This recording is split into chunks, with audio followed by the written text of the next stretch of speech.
ოპოზიციურ პარტიებს შორის კვლავ ურთიერთბრალდებები ისმის. პარტიების ნაწილი არჩევნებში მონაწილეობის მსურველ ლელოს და გახარიას პარტიას აკრიტიკებს. განსაკუთრებით მძიმე ბრალდებებს აჟღერებს ნაციონალური მოძრაობა ლელოს მისამართით. პარტიაში ამბობენ, რომ ლელოს გადაწყვეტილებაზე თვალის დახუჭვის შემთხვევაში მათ ამ პარტიიდან გარკვეული სარგებელი შესთავაზეს.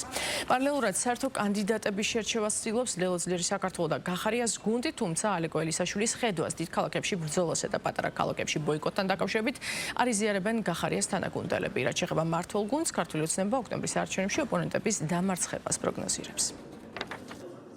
ეს არის პირველ რიგში საკუთარი თავების ღალატი და ღალატი ყველა იმ ადამიანისა, ვინც დღეს გამოკეტილია ციხეში პოლიტიკური ნიშნით და ესეთი ბევრია სამწუხარო და მე მინდა სოლიდარობა გამოუცხადო ყველა პატიმარს და რა თქმა უნდა ღალატი იმ ადამიანებისა, ვინც 200-ზე მეტი დღე არის აპროტესტებს ყოველდღიურად იმ პროცესს, იმ მოცემულობას, რაც დღეს ქვეყანაში ხდება რუსული რეჟიმის მმართველობას. ამიტომ ეს არის მთავარი პრინციპი, რომელსაც არ უნდა უღალატო, ეს არის არ უნდა ითანამშრომლო დღეს ბიძინა ივანიშვილის რეჟიმთან. სამწუხაროდ დღეს ლელო აღმოჩნდა პირდაპირ თანამშრომლობის პროცესში ივანიშვილის რეჟიმთან. ნაცების ეს თქვა ლელოს თავდახსნაც და უცნაურად გამოიყურება იმ ნაწილში, რომ ბევრი ისაც ახლა ლაპარაკობენ, აძეს იყო ცნობილი.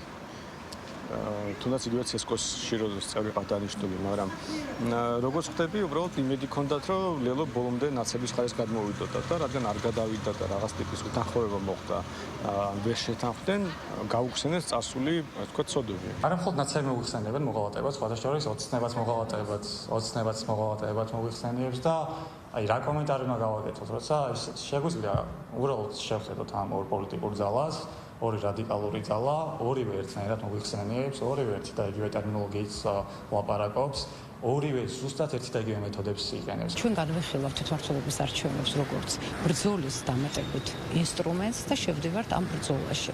რაც შეეხება ოპოზიციას, ჩვენ ოპოზიციაში ვერ შევალთ, ვერ ვუპასუხებთ თავდასხმებს, ჩვენ ვამბობთ, რომ ატივს ვცემთ ოპოზიციის გეგმებს, ყველა ოპოზიციური პოლიტიკური პარტიის სამოქმედო სტრატეგიას და გეგმას და ამავდროულად ვამბობთ, რომ ყველაფერი გავაკეთეთ ერთიანობისთვის და ერთობისთვის, მაგრამ სადაც ერთობა არ გამოვიდა იმ საკითხებში, რა თქმა უნდა, პატივი დავცეთ ერთმანეთის პოზიციებს. რა სტრატეგიაზე უნდა ვისაუბროთ? სტრატეგია შეიძლება მოვთხოვოთ იმ პოლიტიკურ პარტიას, რომელიც დამოუკიდებელია თავის გადაწყვეტილებებში.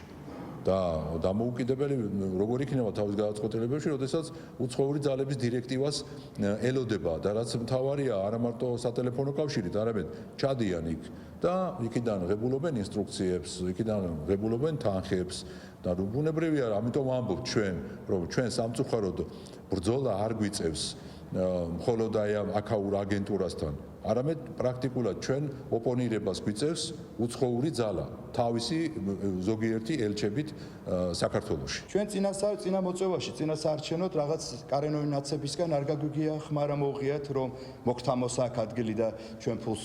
ესე იგი ფული აიღეს. მიიღეს. არც ხაზარაძის კრიტიკა მომისმენია მე ნაცებისგან. ეხლა რაშია საქმე? ის შვენივრად შეიტყაპუნეს, შვენივრად დაბალანსდნენ 2024 წლის არჩევნებისთვის, 2024 არჩევნებისთვის, მაგრამ ეხლა თამაშგარ რო დარჩეთ, დაუწყეს წამოძახება. აი ფულებით რო გვაჩუმებდიო, ეგ როგორ იყო? აი ეს არის ამათი ორმაგი სტანდარტი.